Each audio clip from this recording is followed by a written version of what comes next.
ભાજપ નેતાને પોલીસે આપી છે વીઆઈપી ટ્રીટમેન્ટ। ફાયરિંગ કર્યા બાદ પણ ભાજપ નેતા છગન પટેલને નથી પછતાવો। પોલીસ સ્ટેશનમાં હસતો જોવા મળ્યો ભાજપ નેતા। આરોપી ભાજપ નેતા છગન પટેલના હાથમાં ફોન પણ જોવા મળ્યો। આરોપી પાસે ફોન કેવી રીતે આવ્યો તેને લઈને સવાલ। શું પોલીસ ભાજપ નેતાને આપી રહી છે વીઆઈપી ટ્રીટમેન્ટ? તેવા સવાલો પણ હવે ઊભા થઈ રહ્યા છે।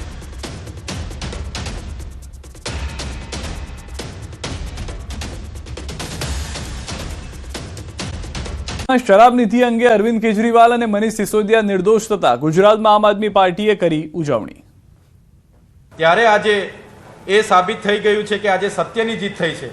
आजे सीबीआई नी कोर्टे कीधुं के एवा एक पण पुरावा नथी के जेना कारणे आरोप साबित थाय, एवी एक पण रिकवरी नथी के जेना कारणे आरोप साबित थाय। अमदावादनी વધુ એક શાળાએ કહ્યું કે એફઆરસીના નિયમોનું ઉલ્લંઘન। અમદાવાદની સેન્ટ ઝેવિયર સ્કૂલને ડીઈઓની નોટિસ, વાલીઓને ફી પરત ન કરતા ફટકારે નોટિસ। એફઆરસીના નિયમનું ઉલ્લંઘન થતા ડીઈઓએ માંગ્યો ખુલાસો। શાળાએ ઉઘરાવેલ અંદાજિત 2 કરોડ ફી ભરવા સરભર કરવાની થાય છે તેવી પણ જાણકારી મળી રહી છે।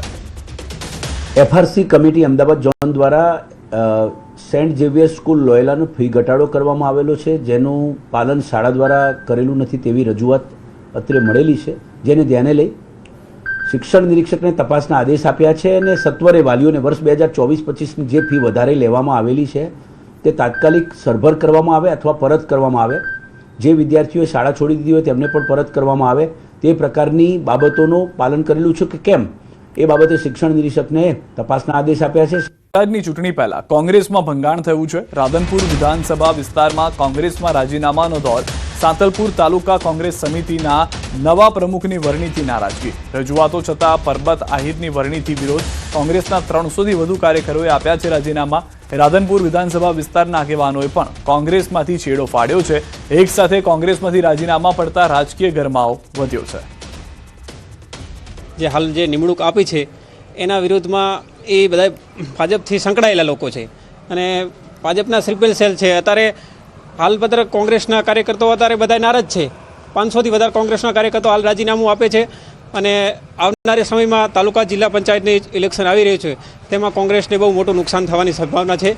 અને આવા લોકોની નિમણૂકોના કારણે સાચા જે કાર્યકર્તાઓ છે એ રાજીનામા આપવાની વાત કરે છે, ઘર ઝાલીને બેસવાની વાત કરે છે।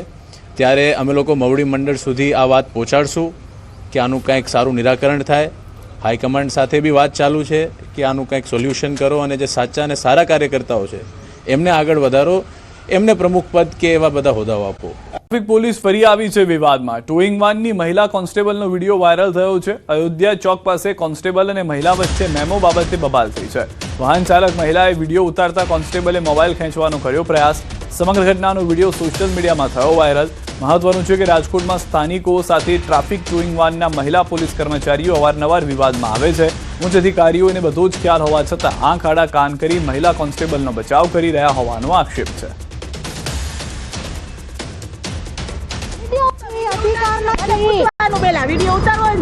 અધિકાર નથી, જેને કરવો એને કરો, અધિકાર નથી તમને, બરોબર? મારી ગાડી અટકની હેલ્પ કરા રાડુ પાડમાં લાવ, કેને ફોન કરવો કરો, હું બોલાવીશ। બોલાવો, જેને બોલાવો એને બોલાવો। કયા ગુનામાં તમે ગાડી લીધી? ઈ કે ને મારી બધી કઈ આપણે બધી કરી દઉં તમને। એટલે હાથ ચાલાકી કરતી નહીં જરા। રાડુ પાડમાં વિડિયો ઉતારવાનો, વિડિયો ઉતારો, બધા ઉતારો, હું જોઉં છું કોણ આવા કેટલા વિડિયો ઉતરે છે। ઉતારો, બધા વિડિયો ઉતારો।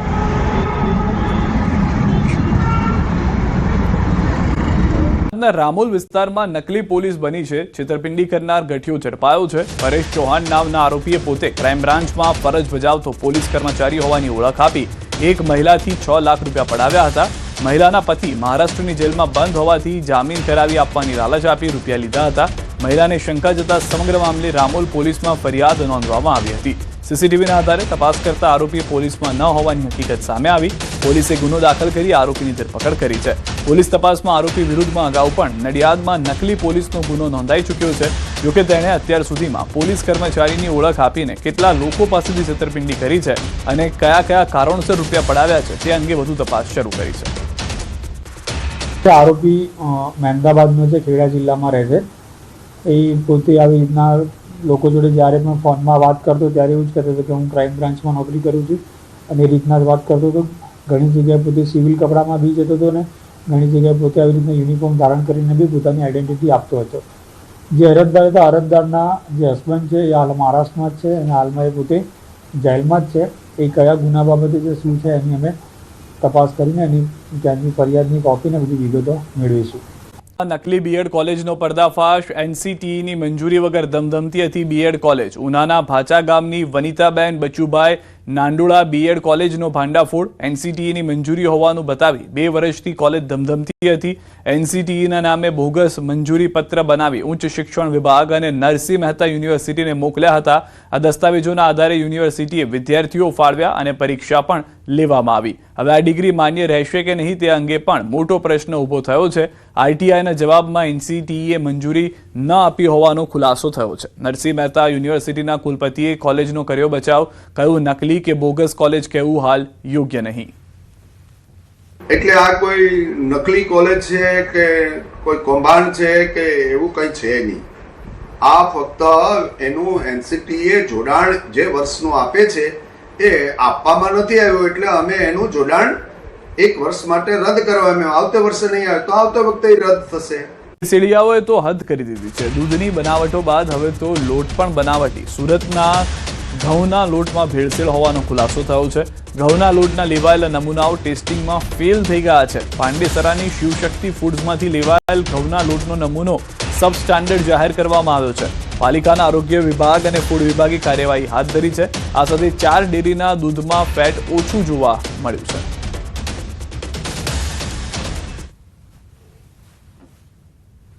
સુરત મહાનગરપાલિકાના ફૂડ વિભાગ દ્વારા સુરત શહેરમાં ખાદ્ય ચીજોનું ઉત્પાદન, વેચાણ અને સંગ્રહ કરતી સંસ્થાઓની તપાસણી કરી તેમાંથી શંકાસ્પદ નમૂના લઈ પૃથ્થકરણ વચ્ચે લેબોરેટરીમાં મોકલવાના હોય છે. ગત અગાઉના સમયમાં જે નમૂનાઓ લેવામાં આવે તેમાંથી કુલ 6 નમૂના સબ સ્ટાન્ડર્ડ જાહેર થયેલ છે. શેડિયાઓએ તો હદ કરી દીધી છે. દૂધની બનાવટો બાદ હવે તો લોટ પણ બનાવટી. સુરતના ઘઉંના લોટમાં ભેળસેળ હોવાનો ખુલાસો થયો છે. ઘઉંના લોટના લેવાયેલા નમૂનાઓ ટેસ્ટિંગમાં ફેલ થઈ ગયા છે. પાંડેસરાની શિવશક્તિ ફૂડ્સમાંથી લેવાયેલ ઘઉંના લોટનો નમૂનો સબ સ્ટાન્ડર્ડ જાહેર કરવામાં આવ્યો છે. પાલિકાના આરોગ્ય વિભાગ અને ફૂડ વિભાગે કાર્યવાહી હાથ ધરી છે. આ સાથે 4 ડેરીના દૂધમાં ફેટ ઓછું જોવા મળ્યું છે.